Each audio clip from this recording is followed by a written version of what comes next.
You all have diverse tastes. You can't keep harping on the same idea.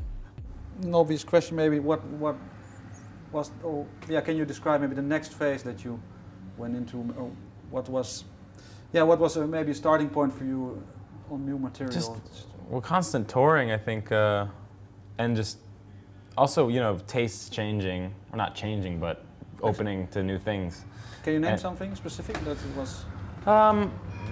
Yeah, I don't know. I started revisiting some like early kind of and mid '90s like trance and trip hop and electronic music, stuff that I was into when I was a teenager, and sort of production techniques of kind of some of the hip hop of that time, sample-based music, and then just getting into some contemporary kind of grime and dubstep stuff.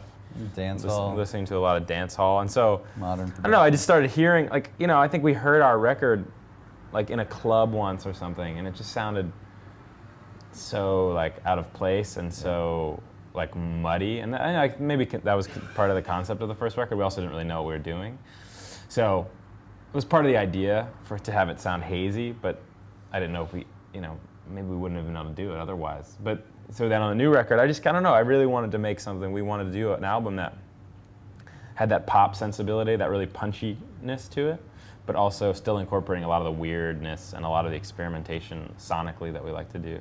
Yeah. But is it for you now that the first record turned into a success, but is it now, did that go into the writing process that you now know that a lot more people will pick up this album instantly and it will probably be played on radios or in clubs? I don't think so. I don't think so. I think it was just it was important for us to kind of move on and to explore, these different influences that he was talking about. I mean, any pressure that we're going to have, especially right now, I mean, we're not a mega huge band. We're just kind of... We're not even a huge We're band. not even a huge We're not band. even a mega band. We're just at the step of being able to do it full time. We're just kind of like a band that some people like. Yeah. And so any pressure is kind of coming from sort of within. like. Maybe, I hope. It's self-imposed. So, and the whole idea of like living up to some kind of somebody's expectations or whatever. I'm glad some people latched onto that first record. They can always go back and listen to it. I'm glad that people have any expectations. That's kind of cool. That's kind of exciting. But also yourselves maybe have more expectation, or I don't know. I don't know if we have expectations because it's like we just really wanted to. I just don't want to get bored. I don't want to like make that second record and have it sound like the first, but a watered down version. Yeah. I really want to explore a lot of new things, and I think that's the only way to keep yourself sane. If you're at all like, if you all have diverse tastes, you can't keep harping on the same idea. But you said you had more dancey hip hop or electronic maybe too. I've always been inspired by the production of a lot of those songs. I think it's like, and maybe it took me for a while to really be like, oh, that's the stuff I really love the way it sounds. And even when I don't, even I know that we're not going to be that type of band because we have we still have built a certain structure. But for it's also figuring out how to make sense of that with our kind of thing. I mean, we're not Whitney Houston. We can't pull it off that way.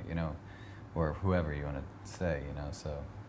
Yeah, but that's maybe interesting. Yeah, you've in the previous interview you described the music as a sort of collage between different styles and genres. Yeah, I always like to think about it like that. But that's maybe to refer to the first question. Do you think there's already made so much in the past that you can, pick a lot, from that to continue for? I don't think so. I think there's like I think that popular music as we know it in the 20th century has always been a combination of styles. I mean, it's always. But is it now more than maybe 20 years? I don't know. I mean, maybe, but blues has like African roots, and then blues combined with country, kind of in a Chuck Berry sense, produced rock and roll, and then kind of mixed with some type of aggression and I don't know, like English sentiment, kind of produced heavy metal. It's it's kind of a constantly evolving sort of like upside down pyramid or something, And now we're at the point where Lil Wayne is recording his hard rock album, but it doesn't sound like hip hop or rock. It just sounds like sounds like crazy. So like it's not like today's hip hop or today's pop music would be even definable as such even 10 or 20 years ago. It's like you don't even really realize you're just in it. You know, you're in this kind of mush.